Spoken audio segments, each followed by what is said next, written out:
no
chamado Bíblia. Toda vez que Deus operou na humanidade, sempre foi através de um homem. Olha para os dias que antecederam o dilúvio. Havia livros dos profetas antes de Noé, livros de Enoque, livros desde Abel até o livro de Enoque. A Bíblia estava sobre a terra nos dias de Noé. E por causa da Bíblia, a terra tinha se enchido de pregadores que se intitulavam de homens de Deus. Eles repetiam o sacrifício de Abel, ensinando o povo que aquilo era salvação. Havia também a igreja de Enoque, embora Enoque não estava mais sobre a terra.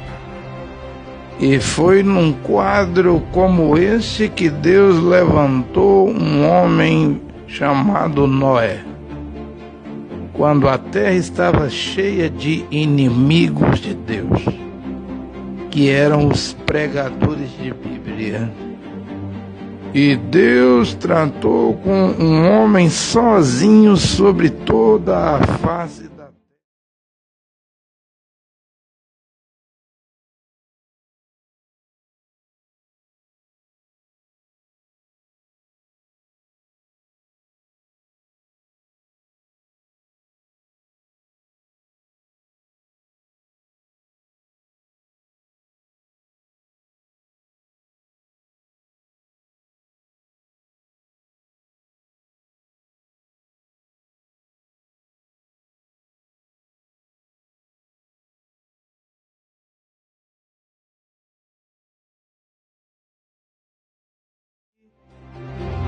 Não puderam ajudar a humanidade em alguma coisa. Noé não salvou a Bíblia. Ele viu que não era necessário colocar a Bíblia dentro da arca, porque em outras gerações, ao invés do povo procurar pelo profeta que Deus haveria de estabelecer novamente sobre a terra, Noé viu que o povo de outras gerações iriam se fixar na Bíblia e, portanto, rejeitariam os profetas que Deus iria enviar, e por essa razão Noé não salva a Bíblia.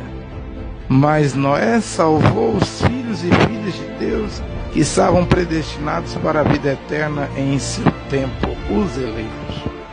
Outro exemplo que podemos ver é os dias dos hebreus em escravidão no Egito. Os livros de profetas de tempo passado não poderia ajudar os hebreus no Egito. A Bíblia não poderia fazer nada pelo povo que estava sofrendo no Egito. Mas Deus, através de um homem só, chamado Moisés, pôde libertar os hebreus de uma escravidão que durava mais de 400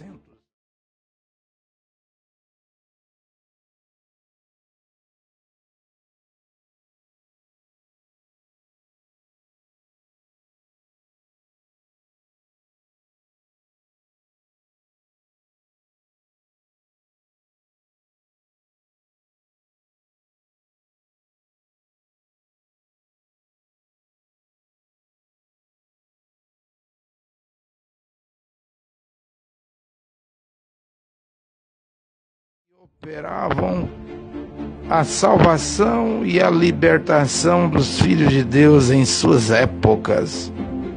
Mas a Igreja Católica inventou sínodo cânone e resolveram pegar todos os livros dos profetas do Velho e Novo Testamento e juntarem em um só livro chamado Bíblia, biblioteca.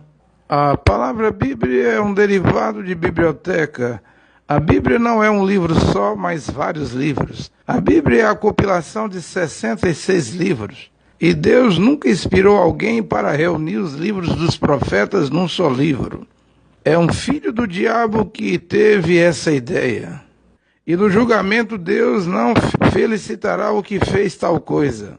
Deus tinha posto Israel de guarda contra os campos com sementes diferentes e contra panos com tecidos diferentes. Todos os livros dos profetas, só num livro chamado Bíblia, está bem, mas é um neto de Caim que fez aquilo. Não foi uma iniciativa divina, mas os imperadores com a ajuda da Igreja Católica Romana. O mosteiro de Santa Catarina, no Egito, próximo ao Monte Sinai. Nesse mosteiro, o manuscrito da Bíblia, seu original, foi conservado cuidadosamente com a finalidade de substituir o profeta, fazer com que a Bíblia tomasse o lugar do profeta, para pôr fim à palavra de Deus e cegar a humanidade. E então a Bíblia substituiu o profeta nas igrejas. E hoje os manuscritos estão guardados no museu em Londres. A Bíblia é um museu. É a réplica do manuscrito que está guardado no museu. Portanto, você católico, protestante, evangélico e branhamista que carrega a Bíblia debaixo do seu braço ou na sua bolsa, você está carregando um museu. Um museu chamado Bíblia, que nunca pode substituir um profeta vivo sobre a terra, o qual é o plano de Deus para a humanidade em cada geração. E depois a terra se encheu de tradutores e de muitas versões traduzidas da Bíblia. Olivertan, em 1535, primo de João Calvino, fez sua tradução. João Calvino, em 1550, também fez a sua própria tradução. Teodoro de Bence também fez a sua tradução em 1588. Davi Martins fez a sua tradução em 1750. John Frederick Osterwalde também fez a sua tradução. E aí então a terra se encheu de muitas versões.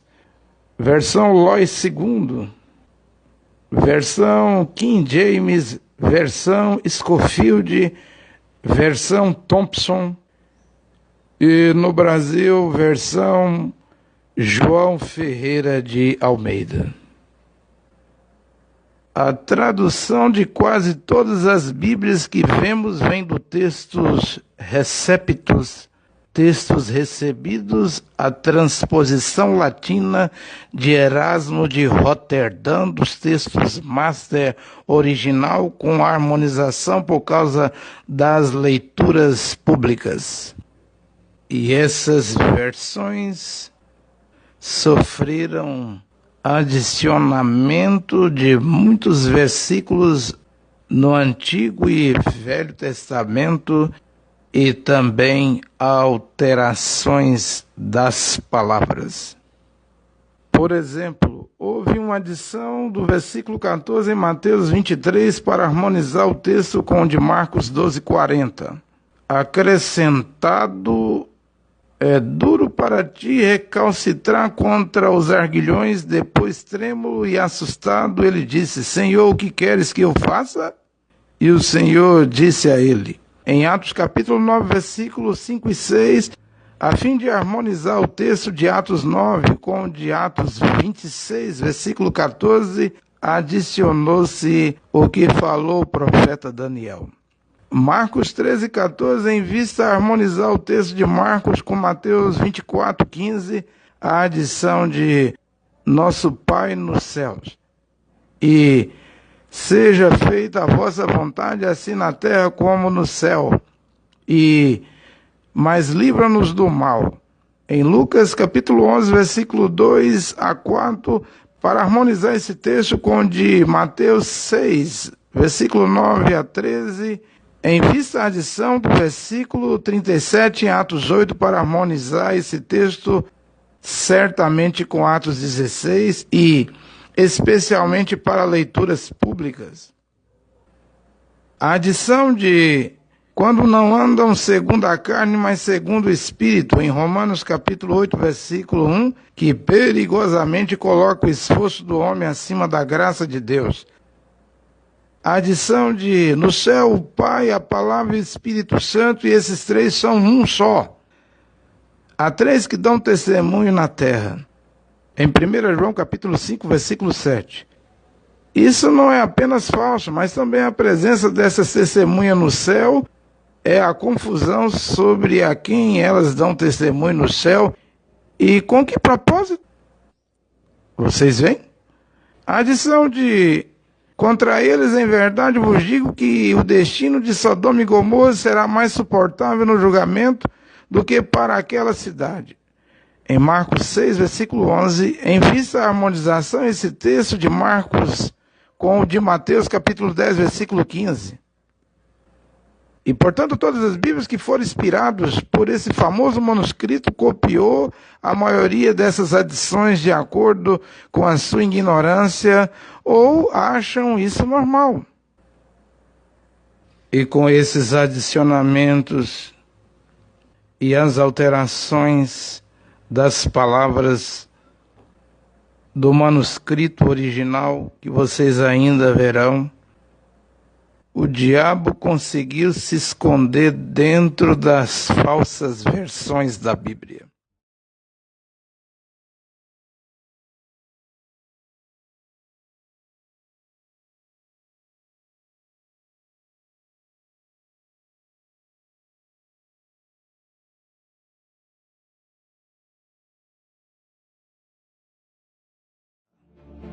E esse é o homem que Deus escolheu para fazer a verdadeira tradução dos manuscritos originais da Bíblia.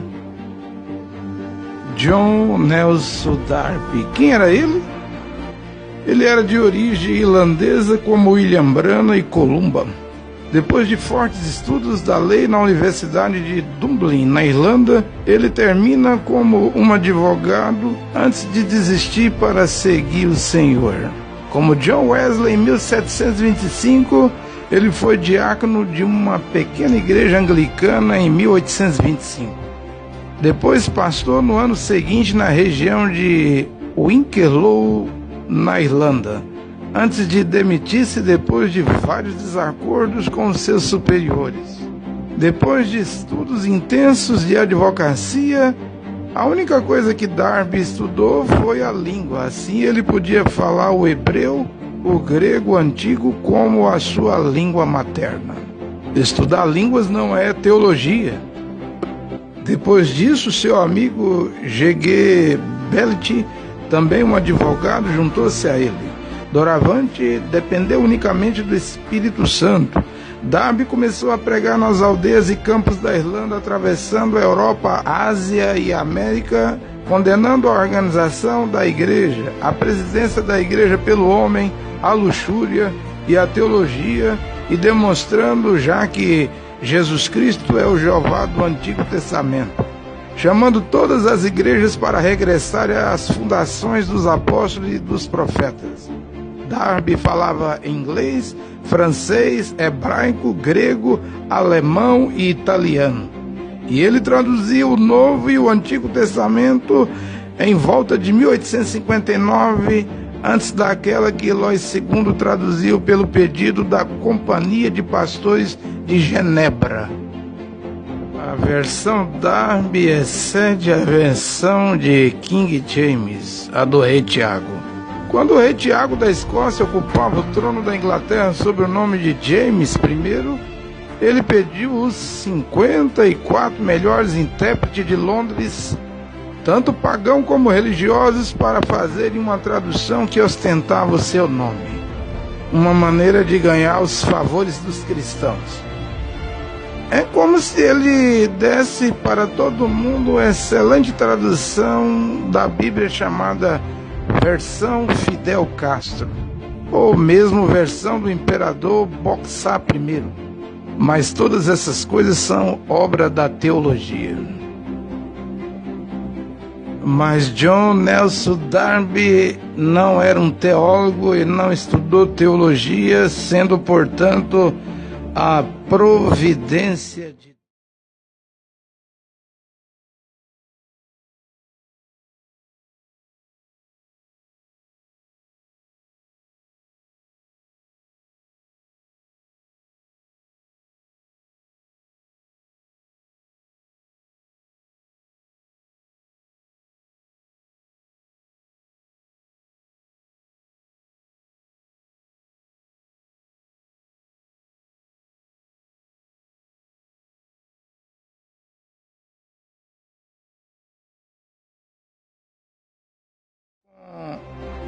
essa versão falsa em português de João Ferreira de Almeida.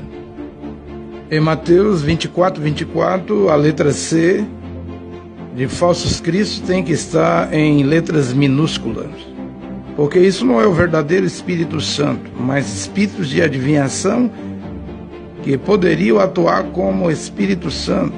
Assim, falsos cristos deve ser escrito com C minúscula e não falsos cristos com C maiúscula. Agora em Apocalipse 1:4 é questão de espíritos com E maiúscula, porque é o Espírito Santo dentro das 7 dispensações. Mas Lois II escreve com E minúscula. A remoção de filho primogênito em Mateus 1:25, para dizer que Maria não teve outros filhos depois do Senhor Jesus Cristo. É propositadamente que eles fizeram todas essas coisas por razões doutrinárias. Em Apocalipse capítulo 1, versículo 20, é questão de 7 lâmpadas, isto é, um cartiçal e não 7 cartiçais, que dá 49 lâmpadas, o mesmo para Apocalipse capítulo 11, versículo 4.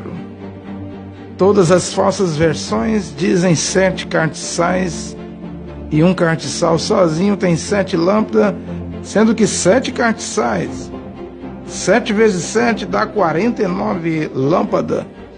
A alteração é um erro grotesco, é um grande erro.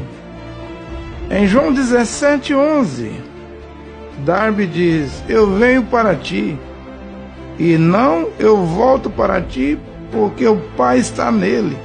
Do mesmo modo, no versículo 12 é questão de teu nome que tu me deste. E em Daniel capítulo 5, versículo 25, Lois II não menciona as escritas que foram escritas sobre a parede, isto é, Mene, Mene, Tekel, faz.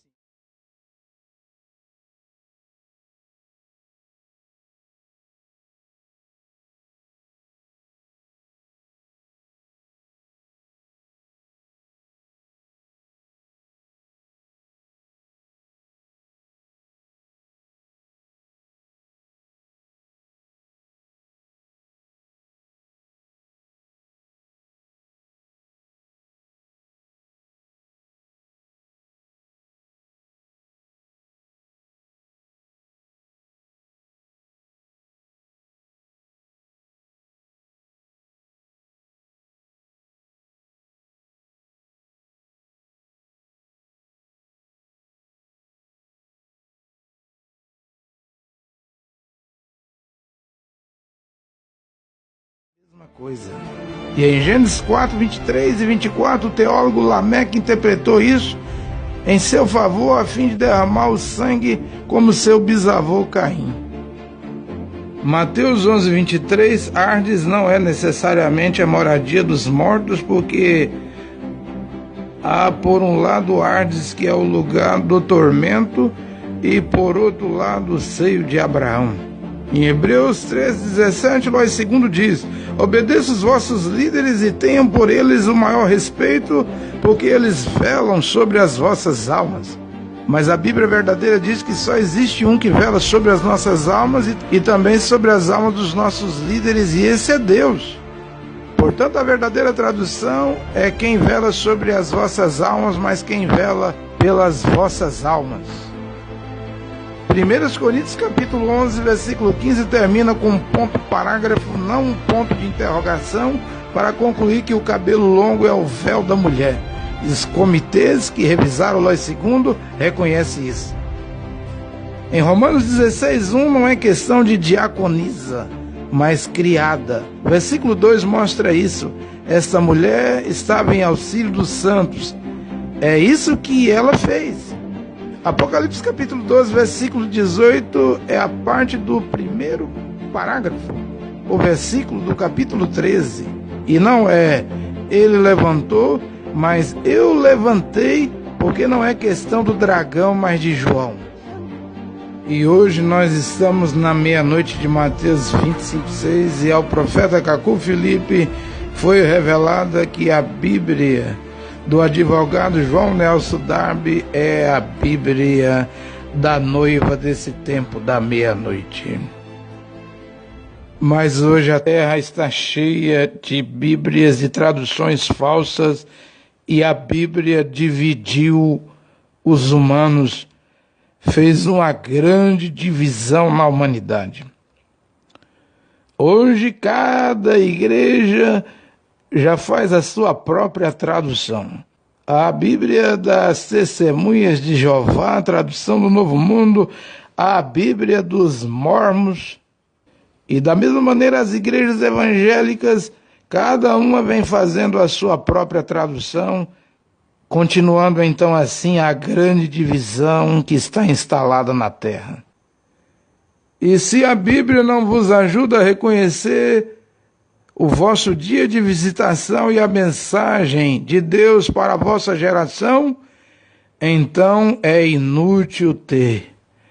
É inútil ter a Bíblia se ela não te ajuda a reconhecer hoje Mateus 25:6, que é o profeta Cacu Felipe sobre a terra.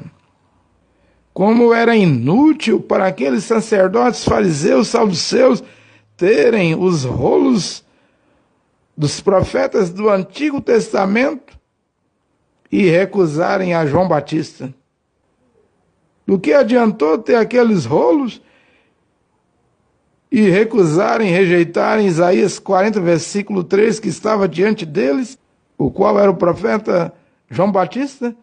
Do que adiantou aqueles fariseus, saduceus, zelotes, essênios terem rolos dos profetas do Velho Testamento e ao mesmo momento recusarem, rejeitar Isaías 61, versículo 1, o qual era Jesus de Nazaré diante deles? E é a mesma coisa para esse século 21. Ter a Bíblia e não ter o profeta vivo de sua geração, então ter a Bíblia é uma coisa inútil. E mesmo John Gutenberg, em 1455, que pegou os livros dos profetas e reuniu todos eles em um só livro, formando assim a Bíblia. John Gutenberg não sabia que isso iria fazer um mal para a humanidade, que isso iria dividir a humanidade como a humanidade hoje está dividida. Todos têm Bíblia. Todos os padres e pastores têm Bíblia. Todos os católicos, protestantes, evangélicos e pentecostais branamistas têm Bíblia. E eles acham que não tem necessidade de ter um profeta vivo. É a divisão sobre a terra hoje. Agora eu venho para um ponto aqui muito importante, para que vocês entendam a diferença de um profeta para um sacerdote. Um profeta é um homem de Deus, e ele é o único que pode escrever e adicionar um novo livro à Bíblia. Já um sacerdote, o que ele pode ser é apenas servo. Um sacerdote não pode escrever livros. Arão, o pai dos sacerdotes, nunca escreveu um livro ou adicionou um novo livro à Bíblia. E assim também foi com o sacerdote Zadok, o sacerdote Amazias e o sacerdote Elnatã. Os grandes sacerdotes do Velho Testamento nunca escreveram livros. Os escribas escreveram, mas como historiadores, que não colocavam nenhum mandamento e nenhum preceito em seus livros. Olha para o livro de Reis e Crônicas. São apenas relatos da história de Israel. Embora Baruque, filho de Nerias, ousou escrever um livro no Velho Testamento. E ele foi companheiro do profeta Jeremias e tinha escrito um maravilhoso livro.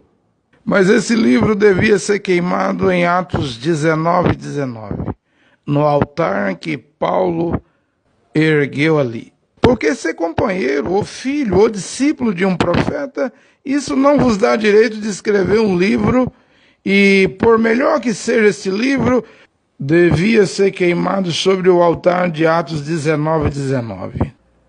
E no Novo Testamento, Barnabé também, que andava com Paulo, teve a ousadia de escrever um livro. E o profeta Cacô Filipe diz: e eu retive também para o Novo Testamento a epístola de Barnabé. Irmão, se um livro devesse ser aceito, deveria ser a epístola de Barnabé.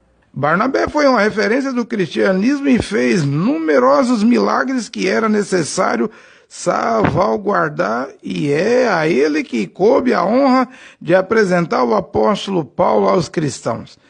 Ele não era qualquer um, mas seu livro foi queimado sobre o altar de Atos 19:19. E a Bíblia diz que ele terminou por ser arrastado numa espécie de corrupção, de modo que ele mesmo escreveu um livro, enquanto que não é profeta mensageiro. E nas epístolas de Paulo, vimos raramente o nome desse vigoroso combatente da fé. Mas, irmãos, Barnabé devia escrever? Não. Ele sabia muito bem, através do Antigo Testamento, que só um profeta mensageiro estava habilitado a escrever. Mas ele viu que ele era qualquer coisa com os milagres que se fazia pela sua mão. Quando viu por toda parte que a Bíblia não diz Paulo e Barnabé, mas Barnabé e Paulo, sobretudo em Atos 13, versículo 2, pensou que ele tinha pelo menos o mesmo ministério que Paulo. Ora, dois profetas mensageiros não podem trabalhar sobre a terra ao mesmo tempo. Quando viu tudo aquilo, seu coração se elevou como Uzias e pensou que podia escrever. Certamente pensou no seu coração: é pelo Espírito Santo que se escreve, e é por isso que no Antigo Testamento é o profeta mensageiro único que escrevia. Mas se no Novo Testamento Deus espalhou o Espírito Santo sobre todos, e que mesmo o véu do templo rasgou-se, o que me impedia de escrever se o Espírito Santo ele mesmo inspira-me, ou faz pela minha mão para a edificação da igreja? E como Paulo, ele, Barnabé, escreveu uma epístola maravilhosa, mas na frente do altar de Atos 19:19, perguntou-se: de quem é essa epístola? Não se procuraram erros no que Barnabé tinha escrito, mas perguntou-se: de quem é essa epístola? Vocês veem? E quando foi dito que era de Barnabé, e Barnabé não era um profeta mensageiro, aquilo foi queimado no altar de Atos 19:19. E o altar de Atos 19:19 está aceso de novo na terra nesse século 21. O profeta Cacô Filipe diz: eu acendi de novo o altar de Atos 19:19. Digam a todos esses que nós esperamos a madeira do altar de Atos 19:19 e que essa madeira são seus livros, os livros de teologia, livros de Edir Macedo, livros de Valdemiro Santiago, livros de Billy Graham, livro de Reinhold Booker, livros de Rebecca Brown. Todos esses que escrevem livros nesse século 21, saibam que o altar de Atos 19:19 foi aceso de novo pelo profeta Cacô Filipe. Os vossos livros são as madeiras que o altar de Atos 19:19 está esperando. E o altar de Atos 19:19 também está esperando esses tratados de igreja, estatutos de igreja, dessas caricaturas satânicas chamadas hoje de igrejas católicas, protestantes, evangélicas e branamistas. E o altar de Atos 19:19 também está esperando as madeiras, que são essas alegadas Bíblias de traduções falsas. Sim, as Bíblias de tradução falsas devem vir ao altar de Atos 19:19, porque Êxodo capítulo 20 diz: não mentirás. E este é um dos 10 mandamentos. E se você tem uma falsa versão da Bíblia, e ali tem um versículo acrescentado que foi adicionado, ou uma palavra alterada, saiba que Deus não mente. E se uma Bíblia tem uma mentira, então ela deve ser queimada no altar de Atos 19:19. Existem várias versões da Bíblia, mas só uma é a verdadeira Bíblia. O altar de Atos 19:19 está esperando que você traga essas falsas versões da Bíblia, esses canários de feitiços, porque o diabo está escondido dentro dessas falsas versões. Nem mesmo William Branham, com a sua King James, que ele utilizava no século 20, William Branham não viu o diabo escondido dentro da sua Bíblia. O profeta Cacô Filipe diz: quando William Branham estava ali na presença de Deus, ele via bem o diabo. Via nas suas linguagens, as suas deslocações, os seus esconderijos. Mas uma vez descido, tudo foi baralhado como uma águia. Revelou o diabo escondido nas igrejas católicas, protestantes e evangélicas. E quando o diabo entrou na sua Bíblia King James, ele não viu mais.